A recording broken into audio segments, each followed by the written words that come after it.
All right, let's get right into it. The story we're exploring today comes from the work of Pastor James Huang.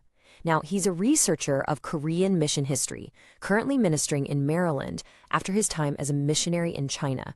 And we're going to be sharing from his weekly devotional, Remember and Repay.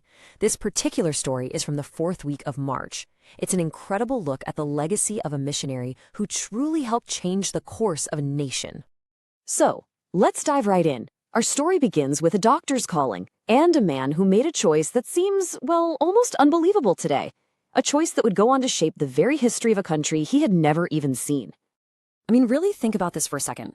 What would make a promising, Yale-educated doctor just leave it all behind for a completely unknown land? We're talking about a man named William Screnton. He had it made. An elite physician in America, brilliant future, totally secure. But he chose a path that was anything but. So who was he? Well, William Screnton was an American doctor, a Yale grad, who packed up everything and came to Joseon-era Korea. And he didn't come alone. He brought his mother and his wife with him. See, Screnton wasn't just another missionary showing up in the late 1800s. He felt a specific calling, and he came to serve the Korean people in a way that was, for its time, pretty radical. And here's what made him so different. You see, most of the big-name missionaries at the time, people like Underwood and Appenzeller, they set up shop in Sangdong. That was the political center, the heart of the capital where all the action was. But Screnton? He went in the complete opposite direction. He focused his work outside the 4 main city gates. He went to the people everyone else overlooked, the poor, the sick, the marginalized. And that brings us to the next part of his story. Because for Screnton, it wasn't just about medicine. His real mission was about building a church for the people. And he got to work. He was really prolific. He founded several churches specifically for the common people. You've got Dongdaemun Church, Ahyeon Church, and the one we're really going to focus on today, Sangdong Church. The way Sangdong Church started it's a great story. It wasn't some big, fancy cathedral. No, it began as a hospital church right near Namdaemun, the South Gate. It was this amazing place where physical and spiritual healing were happening side by side. And who was the first pastor? Screnton himself, of course. So you can see how things evolved pretty quickly. He starts this hospital church in 1893. A couple years later, the medical work consolidates and the church has to move for a bit. Then a huge step in 1900. The hospital part merges with what would become the famous Severance Hospital. And that move was key because it freed up the original site. So by 1901, they build a modern church right there. Sangdong Church finally has a permanent home. And believe me, that foundation was about to become incredibly important for the future of Korea. And this is where the story takes a really dramatic turn. Because this church, this place of worship that started with a simple desire to serve the poor, it was about to become a secret headquarters for a revolution. The catalyst for this change was a new leader who arrived in 1902, Pastor John Duck-Key, and his leadership became absolutely crucial just a few years later in 1905. That's when Japan forced Korea to sign the Yulsa Treaty, which basically stripped it of its sovereignty. In that dark moment, Pastor John didn't just preach, he turned his church into a command center for the resistance. It's really hard to overstate how important this was. Under Pastor Jung's leadership, Sangdong Church wasn't just a church anymore.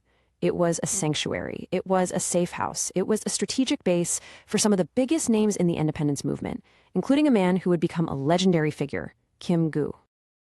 Just look at what was happening here. This church was the nerve center of the entire movement.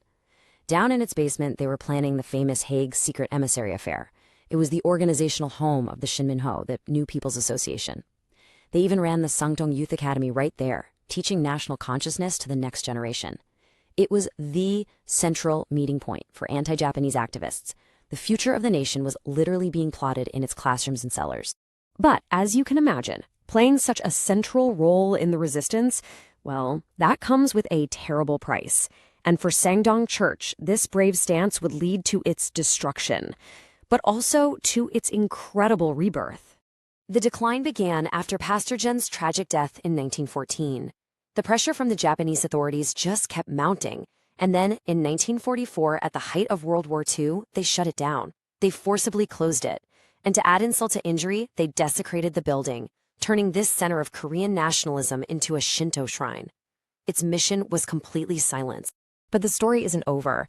After liberation in 1945, the congregation came back together and they rebuilt.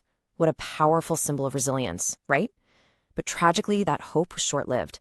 The church was completely leveled, just wiped off the map during the Korean War. Destroyed twice. You'd think that would be the end, but the spirit of this church just would not die. In 1974, it rose from the ashes one more time. And this time, it wasn't a small brick building. It came back as a 12-story tower, the very building that stands in Seoul today. And the way they did it is just brilliant. It's this really innovative model of what you might call a corporate mission. Here's how it works. The church itself occupies the upper floors, but on the lower floors, there's a department store. And the profits from that store don't just line pockets, they fund all of the church's mission work. We're talking about supporting schools, helping other churches. It's a self-sustaining engine for continuing the very legacy of service that Scranton started. So, what an incredible legacy, right? But it makes you wonder, what happened to the man who started it all?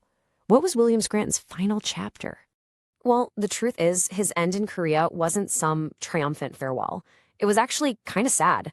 He ended up having conflicts with the mission board, probably over his unconventional methods and his intense focus on the poor. And in the end, he just quietly resigned. After that, he left Korea and moved to Japan, and that's where he lived out the rest of his days. He was eventually buried in a foreign cemetery in Kobe. It's just such a stark contrast, isn't it? This quiet, almost anonymous end for a man whose work had such a monumental impact on another nation. And that really leaves us with a big question to think about. How do we measure a person's legacy? Is it about their quiet end, or is it about the powerful, unstoppable ripples they leave behind in history?